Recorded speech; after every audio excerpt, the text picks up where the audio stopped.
Indian oil കോർപ്പറേഷന്റെ deputy general മാനേജറെ കൈക്കൂലിക്കേസിൽ പിടികൂടാൻ വിജിലൻസിനെ സഹായിച്ച കടക്കൽ വൃന്ദാവൻ ഗ്യാസ് ഏജൻസിയുടെ ഉടമ കൂടിയായ എസ് മനോജ് എന്നോടൊപ്പം ചേരുന്നു. ഉന്നത ശ്രേണിയിലുള്ള ഒരു ഉദ്യോഗസ്ഥൻ, ഒരുപക്ഷെ സമീപകാലത്ത് ആദ്യമായിട്ടായിരിക്കും ഇങ്ങനൊരു കൈക്കൂലി കേസിൽ കൈയോടെ പിടികൂടുന്ന സാഹചര്യം ഉണ്ടെന്ന്. എന്താണ് ഇതിലേക്ക് നയിച്ചത്? എന്താണ് സംഭവിച്ചത് യഥാർത്ഥം?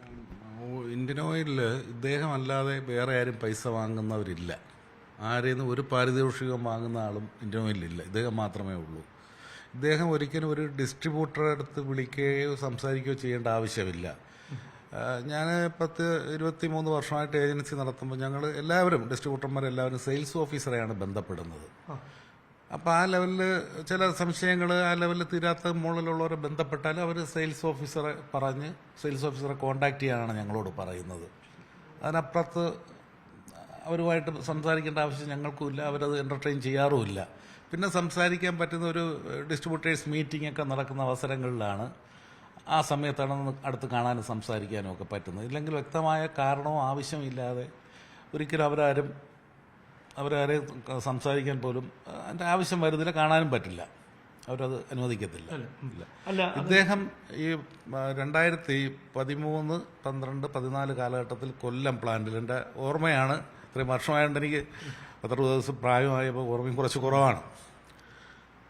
അപ്പോൾ ആ സമയത്ത് ലോഡിന് ഷോർട്ടേജാണ്. ഡിമാൻഡ് അനുസരിച്ച് കൊടുക്കാനുള്ള പ്രൊഡക്ഷൻ അന്ന് ഇന്ത്യൻ ഓയിലില്ല, കൊല്ലം പ്ലാന്റിൽ ലോഡ് കുറവാണ്. അപ്പോൾ അന്ന് ലോഡ് സെയിൽസ് ഓഫീസർമാർ പ്ലാനിങ് കൊടുത്താലും ഇദ്ദേഹം അത് അട്ടിമറിക്കുകയും പുള്ളിക്ക് താല്പര്യമുള്ളവർക്ക് ലോഡ് അയക്കുകയും ചെയ്യുന്നൊരു രീതിയുണ്ട്.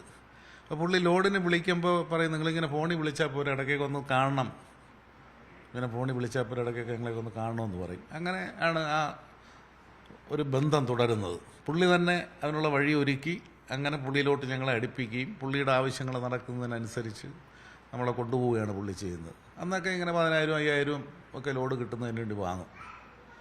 നിങ്ങൾ തന്നെ കൊടുത്തിട്ടുണ്ട്? ഞാൻ തന്നെ കൊടുത്തിട്ടുണ്ട്, പല ഡിസ്ട്രിബ്യൂട്ടർമാരും കൊടുത്തിട്ടുണ്ട്. ഇന്നിപ്പം രാവിലെ ഒരാൾ വന്നപ്പോൾ എന്നെ ഒരു ഡിസ്ട്രിബ്യൂട്ടർ വിളിച്ചു, കസ്റ്റമർ ട്രാൻസ്ഫർ ചെയ്യാതിരിക്കുന്നതിന് വേണ്ടി 1 ലക്ഷം രൂപ ഇന്ത്യൻ ഓയിലിൻ്റെ ഓഫീസിൽ വെച്ച് കൊടുത്തു, വാച്ച് മേശയ്ക്കകത്ത് വെച്ചു. എന്നിട്ട് അദ്ദേഹത്തിന്റെ കസ്റ്റമർ ഇതൊന്നും അറിയാത്ത സെയിൽസ് ഓഫീസർ സാധാരണ ചെയ്യുന്നത് പോലെ കസ്റ്റമറെ ട്രാൻസ്ഫർ ചെയ്യുകയും ചെയ്തു. അത് കഴിഞ്ഞ് പുള്ളി ട്രാൻസ്ഫറായി പോവുകയും ചെയ്തു. പുള്ളിക്ക് താഴെയുള്ളവർക്ക്, ഈ മറ്റുദ്യോഗസ്ഥർ പോലും അറിയാതെ പുള്ളി എന്താണോ ഉദ്ദേശിക്കുന്നത് അത് നടപ്പിലാക്കുന്നതിന് വേണ്ടി ദിവസങ്ങളും ആഴ്ചകളും മാസങ്ങളും എടുത്ത് മറ്റുദ്യോഗസ്ഥരെ മിസ്ലീഡ് ചെയ്യും പുള്ളി. അവർ പോലും അത് മനസ്സിലാക്കാതെ പുള്ളി പറയുന്നത് കാര്യമുണ്ടെന്ന് തോന്നിച്ച് താഴെയുള്ള ഓഫീസർക്ക് ഡയറക്ഷൻ കൊടുക്കും. ഇന്നലത്തെ ഈ സംഭവത്തിന്റെ സംഭവം എന്ന് പറയുന്നത്, പുള്ളി എൻ്റെ ഏജൻസിയിൽ നിന്ന് കസ്റ്റമറെ ട്രാൻസ്ഫർ ചെയ്യാൻ 10,000 കസ്റ്റമറെ മാറ്റും, 2 ഏജൻസിക്കായിട്ട് കൊടുക്കും എന്ന് പറഞ്ഞ് എന്നെ പുള്ളിയുടെ വീട്ടിൽ വിളിപ്പിച്ചു. എറണാകുളത്ത് ചിലവന്നൂർ അമ്പാടി റിട്രീറ്റ്. അവിടെ വിളിച്ചു, അവിടെ വെച്ച് സംസാരിക്കുന്നു. അപ്പോൾ ഞാൻ നോക്കട്ടെ, ഞാൻ വിചാരിച്ചാൽ അത് സ്റ്റോപ്പ് ചെയ്യാൻ പറ്റും എന്നെ ബോധ്യപ്പെടുത്തുകയാണ് പുള്ളി. അതിന് 10 ലക്ഷം രൂപ എൻ്റെ അടുത്ത് ആവശ്യപ്പെട്ടു, പണമായിട്ട് അപ്പം തന്നെ ആവശ്യപ്പെട്ടു. അതിനൊന്നും യാതൊരു എളുപ്പമില്ല പുള്ളിക്ക്. പുള്ളി അത് ചോദിക്കും, മേടിക്കും. പലരെന്ന് വാങ്ങിയിട്ടുണ്ട്, ഒരുപാട് പേരെ എനിക്കറിയാം. ഇനി ചിലപ്പോൾ ചിലരത് മുന്നോട്ട് വരാൻ സാധ്യത ഉണ്ടെന്ന് എനിക്ക് തോന്നുന്നു. അങ്ങനെ 10 ലക്ഷം രൂപ ചോദിച്ചു. ഞാൻ പറഞ്ഞു, സാറേ, എനിക്ക് നമ്മളൊരു പ്രദേശത്ത് ബിസിനസ് നടക്കുമ്പോൾ അവിടെ സാമൂഹികവും ആയ കാര്യങ്ങളിൽ ഫിസിക്കലിയും ഫിനാൻഷ്യലിയും ബന്ധപ്പെടേണ്ടതായിട്ടുണ്ട്. അതുകൊണ്ട് അത്രയും പൈസയൊന്നും കൊടുത്ത് നടക്കാൻ പറ്റത്തില്ല. മറ്റു ആവശ്യങ്ങളും ഞങ്ങൾക്ക് ഒരുപാടുണ്ട്. ഒരുപാട് പ്രഷർ സഹിച്ചാണ് ബിസിനസ് നടത്തിക്കൊണ്ട് പോകുന്നത്. അതൊക്കെ സഹിച്ച് കഷ്ടപ്പെട്ടുണ്ടാക്കി വെച്ചിരിക്കുന്ന പൈസ വളരെ കുറവാണ്. അത് ഇപ്പോൾ തന്നെ അങ്ങനെ മിച്ചമൊന്നും വരത്തില്ല. അപ്പോൾ അത് സാറിന് തരാൻ ബുദ്ധിമുട്ടാണെന്ന് പറഞ്ഞു. എൻ്റെ കയ്യിൽ പൈസയില്ല, സാർ എന്താണെന്ന് വെച്ചാൽ സാറിൻ്റെ സൗകര്യം പോലെ ചെയ്യാൻ പറഞ്ഞു. അങ്ങനെ ഞാൻ ഇവിടെ നിന്ന് പിണങ്ങിയാണ് പോകുന്നത്. എത്ര നാൾ മുമ്പാണ്? ഇതൊരു എല്ലാവരും 3-4 മാസത്തിനുള്ളിൽ. അങ്ങനെ അതിനുശേഷം ഞാൻ കൊടുക്കാത്തതുകൊണ്ട് ഒരു 2 ആഴ്ചയോ മറ്റോ കഴിയുമ്പോൾ ഞങ്ങളുടെ സെയിൽസ് ഓഫീസറെ കൊണ്ട് പുള്ളി കസ്റ്റമറെ ട്രാൻസ്ഫർ ചെയ്യുകയാണ്. അത് പുള്ളി തന്നെ സെയിൽസ് ഓഫീസറെ കൊണ്ട് ചെയ്യിക്കുകയോ അല്ലെങ്കിൽ അവിടുത്തെ ഡിവിഷണൽ ഹെഡിനെ കൊണ്ട് ഇതിൻ്റെ ആവശ്യകതയൊക്കെ ഇൻഡയറക്ട്ലി പറഞ്ഞ് മനസ്സിലാക്കിയിട്ട് അവരെ കൊണ്ട് ചിലപ്പോൾ ഓർഡർ ചെയ്യിക്കുന്ന ഒരാളാണ്. എത്ര പേരെ മാറ്റി? റീസെന്റ് ആയിട്ട് ഒരു 2 ഏജൻസിയിലേക്ക് 1200-1000 കൃത്യമായിട്ട് എനിക്ക് ഓർമ്മയില്ല, നോക്കണം, അങ്ങനെ മാറ്റി. അതിനുശേഷം ഒരു 2 ആഴ്ച പുള്ളി എന്നെ വിളിക്കുകയാണ്. ഞാൻ അന്ന് എൻ്റെ സെയിൽസ് ഓഫീസറടുത്ത് പറഞ്ഞിരുന്നു, പുള്ളി എൻ്റെ അടുത്ത് 10 ലക്ഷം രൂപ ചോദിച്ചു, ഞാനത് കൊടുക്കാൻ തയ്യാറായില്ല, അതിൻ്റെ ഒരു വിരോധമുണ്ട്. അപ്പോൾ ഇന്ത്യൻ ഓയിലിൻ്റെ ഓഫീസിൽ തന്നെ കസ്റ്റമർ സർവീസിനെ കുറിച്ചൊരു ചർച്ച ഉണ്ടാക്കുകയും അത് മാറ്റുന്നതിന് ആവശ്യമായ കാര്യങ്ങളെല്ലാം പുള്ളി ചെയ്യുന്നതായിട്ട് എനിക്ക് പലതരത്തിൽ മനസ്സിലായിട്ടുണ്ടെന്ന് ഞാൻ പറഞ്ഞു. അപ്പോൾ പുള്ളി അത് കേൾക്കുകയല്ല, പുള്ളിക്ക് ഒന്നും ചെയ്യാൻ കഴിയില്ല, പുള്ളി നിസ്സഹായനാണ്, പുള്ളിക്കൊന്നും ചെയ്യാൻ കഴിയില്ല. പുള്ളിയുടെയൊക്കെ ഒരുപാട് സീനിയറായ ഓഫീസറല്ലേ ഇദ്ദേഹം. അപ്പോൾ പുള്ളി അത് കസ്റ്റമർ ട്രാൻസ്ഫർ ചെയ്തു. അതിനുശേഷം 2 ആഴ്ച കഴിയുമ്പോൾ ഇദ്ദേഹം എന്നെ വിളിക്കുന്നു. മനോജ്, എന്ന് പറഞ്ഞ് വളരെ നിസ്സാരമായിട്ടാണ് എടുത്തത്, പക്ഷേ ഞാനിപ്പോൾ അത് മൊത്തം ചെയ്തിട്ടില്ല, അത് ഞാൻ പറഞ്ഞത് ചെയ്താൽ ഞാൻ മനോജിനെ പ്രൊട്ടക്ട് ചെയ്യാം, ഞാൻ ഇവിടെ ഈ ഓഫീസിലുള്ള കാലത്തോളം മനോജിൻ്റെ ഒരു കസ്റ്റമറെ എടുക്കത്തില്ല എന്ന് പുള്ളി എന്നോട് പറഞ്ഞു. ഞാൻ സാറ് അപ്പോൾ പറഞ്ഞ് ഞാൻ ട്രിവാൻഡ്രത്ത് വരുമ്പോൾ കാണാമെന്ന് പറഞ്ഞു. അങ്ങനെ ഇന്നലെ നിങ്ങൾ ഓക്കെ പറഞ്ഞു? ഓക്കെ പറഞ്ഞില്ല, മറുപടിയൊന്നും പറഞ്ഞില്ല. എൻ്റെ കൊടുക്കാൻ പൈസ ഇല്ല, അപ്പോൾ എനിക്ക് ഓക്കെ പറയാൻ പറ്റില്ല. അപ്പോൾ ഇന്നലെ രാവിലെ പുള്ളി ഒരു 7 മണി കഴിഞ്ഞ് കാണും. അപ്പോൾ രാവിലെ നമുക്കൊക്കെ ഡെലിവറി ബോയ്സിനെ സെറ്റ് ചെയ്യണം, ജോലിക്കാരെയൊക്കെ കിട്ടാൻ ഇപ്പോൾ വലിയ ബുദ്ധിമുട്ടാണ്, വിതരണ തൊഴിലാളികളെ കിട്ടാൻ ബുദ്ധിമുട്ടാണ്. ഓരോ വീട്ടിലും ആളിനെ വിട്ട് വിളിപ്പിക്കണം, വിളിച്ച് ഉണർത്തണം, ചിലപ്പോൾ ഇവന്മാർ ഫോൺ എടുക്കത്തില്ല, അങ്ങനെ ഒരുപാട് ബുദ്ധിമുട്ടുകൾ ഈ ഫീൽഡിലുണ്ട്. അപ്പോൾ ഞാൻ ഓരോരുത്തരെയൊക്കെ വിളിച്ച് കാര്യങ്ങൾ സെറ്റ് ചെയ്യുന്ന ഒരു തിരക്കിലായി. ഇപ്പോൾ ഒരു 10 മണിയൊക്കെ കഴിഞ്ഞു പോയി. അതിനുശേഷം ഞാൻ നേരെ പുള്ളി ഒരുപാട് ആലോചിച്ചു, പുള്ളിക്ക് ഇതുമൂലം ഉണ്ടാകുന്ന നാണക്കേട്, നഷ്ടം, അഭിമാനക്ഷതം, എനിക്കിത് മൂലം ഉണ്ടാകുന്ന എൻ്റെ ബിസിനസ്സിനുണ്ടാകുന്ന ഫ്യൂച്ചറിലുണ്ടാകുന്ന ദോഷം, ഇതെല്ലാം ഞാൻ പലതും ആലോചിച്ചു. പക്ഷേ എന്നിട്ട് മുൻതൂക്കം പരാതിപ്പെടാനോ തന്നെയായിരുന്നു എൻ്റെ തീരുമാനം. അതനുസരിച്ച് ഞാൻ CBI ഓഫീസിൽ പോയപ്പോൾ അവർ കോടതിയിലൂടെ വരുന്ന കേസുകൾ എടുക്കാൻ പറ്റും, ഇത് അവർക്ക് ചെയ്യാൻ പറ്റില്ല എന്ന് പറഞ്ഞ് അവരെന്നെ വിജിലൻസിലേക്ക് ഡയറക്റ്റ് ചെയ്യായിരുന്നു. അപ്പോൾ വിജിലൻസിലൊക്കെ ചെല്ലുമ്പോൾ ഇത് വൈകിക്കൊണ്ടിരിക്കുകയാണ് സമയം.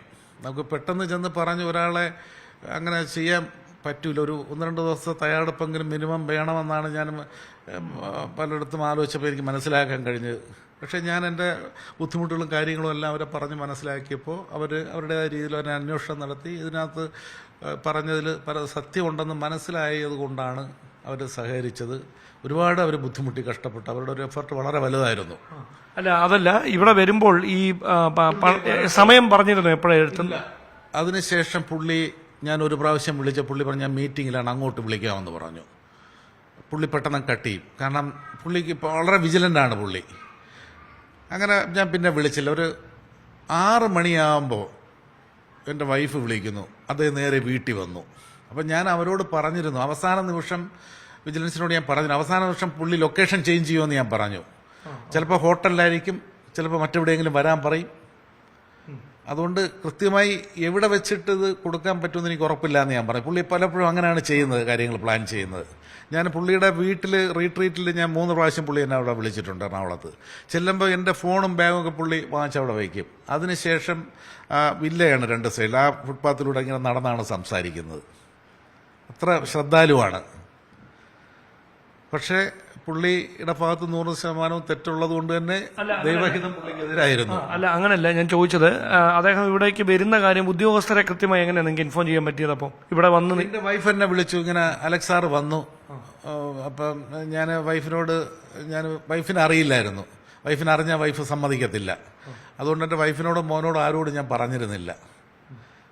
ഞാൻ അത്യാവശ്യം എനിക്ക് കടക്കൽ വരെ പോകണമെന്ന് പറഞ്ഞാണ് വീട്ടിൽ നിന്ന് പോകുന്നത്. അങ്ങനെ ആണ് ഇറങ്ങുന്നത്, അവർക്കറിയില്ലായിരുന്നു. അപ്പോൾ വൈഫ് വിളിച്ച് പറഞ്ഞു, ഞാൻ പറഞ്ഞു സാറേ ഞാൻ കഴക്കൂട്ടം വരെ എത്തിയാൽ ഇപ്പോൾ ഉടനെ എത്തും, സാറിൻ്റെ അടുത്ത് വെയിറ്റ് ചെയ്യാൻ പറഞ്ഞു. അപ്പോൾ വൈഫ് നോക്കിയ പുള്ളി അങ്ങ് പോയി. ഞാനെല്ലാം നിറഞ്ഞപ്പോൾ തിരിച്ചു പോയി. അത് ഒരു 2 മിനിറ്റ്, ഒരു 5 മിനിറ്റുള്ളിൽ തന്നെ പുള്ളി എന്നെ തിരിച്ച് വിളിച്ചു. അപ്പോൾ എൻ്റെ ഫോണിൽ റെക്കോർഡ് ചെയ്യാനുള്ള സംവിധാനമില്ല, അതിനുള്ള ആപ്ലിക്കേഷൻ ഇല്ല. അപ്പോൾ ഞാൻ വേറെ ഒരാളുടെ ഫോൺ അടുത്ത് വെച്ചിട്ട് പുള്ളി സംസാരിക്കുന്ന ആ ഫോണിൽ റെക്കോർഡ് ചെയ്തു. അപ്പം ഞാൻ മനോജ് വന്നോളൂ, ഞാനിവിടെ വീടിനടുത്ത് തന്നെ ഉണ്ട്, മനോജ് വന്നോളൂ എന്ന് പറഞ്ഞ് അങ്ങനെ ഞാൻ വന്നു.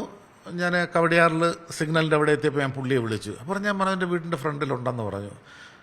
അപ്പം ഞാൻ 1 മിനിറ്റിനകത്ത് ഞാൻ വീട്ടിലെത്തിയതും പുള്ളി എൻ്റെ ഗേറ്റിൽ തന്നെ ഉണ്ട്.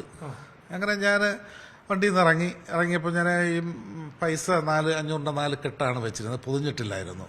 ഞാൻ പൈസ എടുക്കുമ്പോൾ തന്നെ എടുത്ത് ഡോർ അടയ്ക്കുമ്പോൾ തന്നെ പുള്ളി എൻ്റെ അങ്ങ് വാങ്ങാൻ ശ്രമിക്കുകയാണ്. ഇച്ചിരി അത്യാവശ്യമുണ്ട്, പോകണം. അപ്പം ഞാൻ പറഞ്ഞു, അല്ല സാറേ നമുക്ക് അകത്തോട്ടിരിക്കാമെന്ന് പറഞ്ഞ് ഞാൻ ആ പേപ്പറൂടെ എടുത്ത് പൊതിഞ്ഞ് തരാമെന്ന് പറഞ്ഞു. ഇങ്ങനെ കൊണ്ടുപോകണ്ട, പൊതിഞ്ഞ് തരാമെന്ന് പറഞ്ഞു. അപ്പോൾ ഇവിടെ വന്നിരുന്നു. ഞാൻ പൈസ കൊടുക്കുമ്പോൾ പുള്ളി പോക്കറ്റിലോട്ട് അത് ഒരുമിച്ച് വെക്കുകയാണ്. കാരണം പാൻറ്റിൻ്റെ പോക്കറ്റിൽ ഇരുന്നു കൊണ്ട് ഒരിക്കലും ആ ബണ്ടിൽ 4 ബണ്ടിൽ കയറില്ല. പുള്ളി തള്ളി കയറ്റുകയാണ്. അപ്പോൾ 2 കെട്ട് താഴെ വീണു. വീണ്ടും അത് എടുക്കുന്നു, വെക്കുന്നു, വീണ്ടും 1 കെട്ട് താഴെ വീഴുന്നു. പിന്നെ എഴുന്നേറ്റ് നിന്ന് വെച്ചു. അപ്പം ഞാൻ പറഞ്ഞ സാർ എന്തായാലും വന്ന് പിന്നെ കുറച്ച് കാര്യങ്ങളൊക്കെ പുള്ളി ചോദിച്ചു. പുള്ളി ചോദിച്ചത് തന്നെ ഒരു ദുരുദ്ദേശപരമായിട്ടാണ്. ആ ഓഫീസിലുള്ള മറ്റ് ആരോ പൈസ വാങ്ങിയിട്ടാണ് അവിടെ ഓരോ കാര്യങ്ങൾ ചെയ്യുന്നതെന്ന് വരുത്തി തീർക്കാൻ വേണ്ടി പുള്ളി എന്നോട് അങ്ങനെ സംസാരിക്കും. പുള്ളി ജെന്യൂൻ അല്ല. ആ ഓഫീസിൽ എൻ്റെ അറിവിൽ ഇദ്ദേഹമല്ലാതെ കറപ്റ്റഡ് ആയിട്ടുള്ള വേറൊരാളില്ല. ഇതിലൊരു അത്ഭുതം ഉണ്ടാക്കുന്ന കാര്യമേ, ഈ ഇന്ത്യൻ ഓയിൽ കോർപ്പറേഷന്റെ ഇത്ര ഉന്നത പദവിയിലിരിക്കുന്ന ഒരു വ്യക്തി പണം വാങ്ങാൻ ഒരു ഡിസ്ട്രിബ്യൂട്ടറെ അടുത്തേക്ക് എത്തുക എന്ന് പറഞ്ഞാൽ ഒരു സാഹചര്യത്തിന് ഒരു ഡിസ്ട്രിബ്യൂട്ടറെ സെയിൽസ് ഓഫീസർക്ക് മുകളിലോട്ടുള്ള ആരും ബന്ധപ്പെടത്തില്ല. അല്ല, അവരുമായി ബന്ധപ്പെട്ട കേന്ദ്രങ്ങൾ പറയുന്നത് പർപ്പസ്ഫുള്ളി പുള്ളി അവിടെ നിന്ന് പൈസ മേടിക്കാൻ വേണ്ടിയാണ് വന്നത്. എറണാകുളത്ത് വണ്ടി ഓടിച്ചു വന്ന് പൈസ മേടിക്കാൻ. അപ്പൊ ആ സമയത്ത് തന്നെ വിജിലൻസ് ഉദ്യോഗസ്ഥർ ഇവിടേക്ക് എത്തുകയാണ്. നിങ്ങൾ ഈ വർത്തമാനം അതെ പുള്ളിയുടെ ഉപദ്രവം സഹിക്കാതെ വന്നപ്പോൾ അത് പിന്നെ എല്ലാം അതിനനുസരിച്ച് തന്നെ ഇത് ക്രമീകരിച്ചിരുന്നത്. അപ്പൊ ഈ തുടർ നടപടി എന്താണ്? അവരെന്തെങ്കിലും പറഞ്ഞിട്ടുണ്ടോ നിങ്ങളോട് അവിടെ എത്താനോ കൂടുതൽ മൊഴി നൽകാനോ? അല്ല, ഇവിടെ വെച്ച് എല്ലാം എഴുതി ഇവിടെ ഇരുന്ന് തന്നെ രാവിലെ 3 മണിയോളം ഉദ്യോഗസ്ഥരെല്ലാം ഒരുപാട് കഷ്ടപ്പെട്ടു. വിറ്റ്നസ് ആയിട്ട് വന്ന 2 തഹസീൽദാരുണ്ടായിരുന്നു. അവരെല്ലാം ആഹാരം പോലും കഴിക്കാതെ, നമുക്ക് ഇത്രയും 10, 25, 30 ആളുകളുണ്ടായിരുന്നു. അപ്പോൾ അവർക്കൊന്നും നമ്മളൊരു കരുതലുമില്ല. ഇവിടെ വീട്ടിനും ആർക്കും അറിയില്ലല്ലോ. പിന്നെ വെള്ളമാണ് കുടിക്കാൻ, പച്ചവെള്ളം മാത്രമേ ഇവിടെ കൊടുക്കാൻ ഐശ്വര്യം ഉണ്ടായിരുന്നുള്ളൂ, പഴവും. അവരെല്ലാം വെളുപ്പാങ്കാലം 3 മണി വരെ ഇവിടെ ഇരുന്നാണ് ആ പ്രോസസ്സ് കംപ്ലീറ്റ് ചെയ്തിട്ടാണ് അവർ പോയത്. അപ്പോൾ ഈ വേറെ ആരെങ്കിലും സമാനമായ പരാതിയായിട്ട് വരുന്ന കാര്യമോ അങ്ങനെ എന്തെങ്കിലും നിങ്ങൾക്ക് സൂചന? ഒരുപാട് പരാതികൾ ഇദ്ദേഹത്തിന് കസ്റ്റമർ ട്രാൻസ്ഫറുമായി ബന്ധപ്പെട്ട് കസ്റ്റമറെ ട്രാൻസ്ഫർ ചെയ്ത് കിട്ടുന്ന ഏജൻസിയിൽ നിന്ന് മുഴുവൻ പുള്ളി പൈസ വാങ്ങിയിട്ടുണ്ട്. അതിൽ പലരും എന്നോട് പറഞ്ഞിട്ടുണ്ട്. പിന്നെ നിങ്ങൾ ഇത്രയും നമ്മളിന്ന് മാറ്റാതിരിക്കാൻ വേണ്ടി ഞങ്ങളെ ഇന്ന് വാങ്ങും. നിങ്ങൾ ഇത് വൈകാനുണ്ടായ കാര്യം, നിങ്ങളിപ്പം നമ്മുടെ ഇത് ഇത്തരം കാര്യങ്ങളിൽ പെട്ടെന്നൊരു തീരുമാനം എടുക്കാൻ പറ്റൂലല്ലോ. ഒരു ഉയർന്ന ഉദ്യോഗസ്ഥന് പുള്ളിയുടെ ജീവിതം ഇല്ലാതായി പോകുന്നൊരു കാര്യമല്ല. അപ്പൊ ഈ വലിയ തുക ചോദിച്ചതാണോ നിങ്ങൾ ഇപ്പോൾ ഇത് വിജിലൻസിനെ അറിയിക്കാൻ? തീർച്ചയായിട്ടും നമുക്ക് വലിയൊരു തുക ചോദിച്ചത്. ആ തുക കൊടുത്താലും പുള്ളി പ്രശ്നം അവിടെ തീർക്കില്ല. വീണ്ടും വീണ്ടും കസ്റ്റമർ ട്രാൻസ്ഫർ എന്ന് പറയുന്ന അപ്രായോഗികമായ ഒരു രീതി നിലനിൽക്കുന്നിടത്തോളം കാലം കൈക്കൂലിയോട് താല്പര്യമുള്ള ഒരു ഉദ്യോഗസ്ഥൻ ഓയിൽ കമ്പനി വന്നാൽ തീർച്ചയായിട്ടും അയാൾ കൈക്കൂലി വാങ്ങിക്കാനുള്ളൊരു സംവിധാനം ഇപ്പോഴും നിലനിൽക്കുകയാണ്. അതോടൊപ്പം ഒരു കാര്യം, നിങ്ങളിത് അത് അദ്ദേഹം ഇത് വാങ്ങുന്നത് പോലെ തന്നെ തെറ്റാണ് അത് കൊടുക്കുന്നതും. അപ്പൊ അതിൽ താങ്കളുടെ ഭാഗത്തു നിന്നൊരു പിഴവ് ഞാൻ നിയമപരമായി ഉദ്യോഗസ്ഥരെ അറിയിച്ചിട്ടാണ് കൊടുത്തത്. ഈ പണമല്ല താങ്കൾ എന്നോട് ആദ്യം സൂചിപ്പിച്ചത് 5000. അതെല്ലാം പുള്ളി 5000, 10,000 വെച്ചിട്ട് നമ്മളൊരു ബിസിനസ്സുകാരൻ എന്ന നിലയിൽ എൻ്റെ നിലനിൽപ്പിന് വേണ്ടി കസ്റ്റമർക്ക് കൃത്യമായ സിലിണ്ടർ കൊടുക്കുന്നതിന് വേണ്ടി ഞാനത് ചെയ്തതാണ്. അത് അപ്പോഴേ ഭീഷണിപ്പെടുത്തിയാണ് വാങ്ങുന്നത്. അല്ല, അപ്പോഴേ പിടിക്കുകയായിരുന്നെങ്കിൽ ഇങ്ങനൊരു വലിയ അത് ഞാനൊരു മനുഷ്യനല്ല, ഈ ഒരു സമൂഹ ജീവിയാണ്. ഒരാളെ ഒരു 10,000 രൂപ കൈക്കൂലി വാങ്ങി എന്നതിൻ്റെ പേരിൽ ഞാൻ ഒരാളെ ജയിലിലാക്കുക എന്ന് പറഞ്ഞാൽ അത് മര്യാദയല്ല. ഇപ്പൊ അതിനൊക്കെ വലിയ വിപത്താണ്. 2, 3 തവണ നമ്മൾ ഒരാൾക്കൊരു അവസരം കൊടുക്കാം, നന്നാവാൻ ഒരു അവസരം കൊടുക്കാം. ഞാൻ പൈസ കൊടുക്കൂല എന്ന് പറഞ്ഞിട്ട് എന്നെ ഭീഷണിപ്പെടുത്തി. പുള്ളി രാവിലെ എന്നോട് സംസാരിക്കുന്ന ടോൺ, അവിടെയാണ് പുള്ളിക്ക് മിസ്റ്റേക്ക് പറ്റിയത്. പുള്ളി പറഞ്ഞ് ഇങ്ങോട്ടൊന്നും പറയണ്ട, ഞാൻ പറയുന്നത് മാത്രം കേട്ടാൽ മതി, ഞാൻ വൈകിട്ട് വരും, പൈസ എടുത്ത് വെക്കണമെന്ന്. ഞാൻ പുള്ളിയുടെ നിന്ന് ശമ്പളം വാങ്ങിച്ച് ജീവിക്കുന്ന ഒരാളല്ല. പുള്ളിയുടെ ജോലി ചെയ്യുന്നു, ഞാൻ എൻ്റെ ജോലി ചെയ്യുന്നു. ആ ടോൺ, അവിടെയാണ് പുള്ളിക്ക് മിസ്റ്റേക്ക് പറ്റിയത്. പുള്ളിക്കുള്ളതുപോലെ തന്നെ അന്തസ്വാഭിമാനം ഒരു ഡിസ്ട്രിബ്യൂട്ടർ എന്ന നിലയിൽ എനിക്കുമുണ്ട്. അപ്പോൾ എന്തായാലും അഭിനന്ദനങ്ങളും ഈ അഴിമതിക്കെതിരായ പോരാട്ടത്തിൽ ഇങ്ങനെ അതൊന്നും മനഃപൂർവ്വം വേണമെന്ന് വിചാരിച്ചിട്ടില്ല. ഉപദ്രവം സഹിക്കവയ്യാതെ ചെയ്തു പോയതാണ്. ഞാൻ ഇതിലൊരു ആനന്ദവും കാണുന്നില്ല.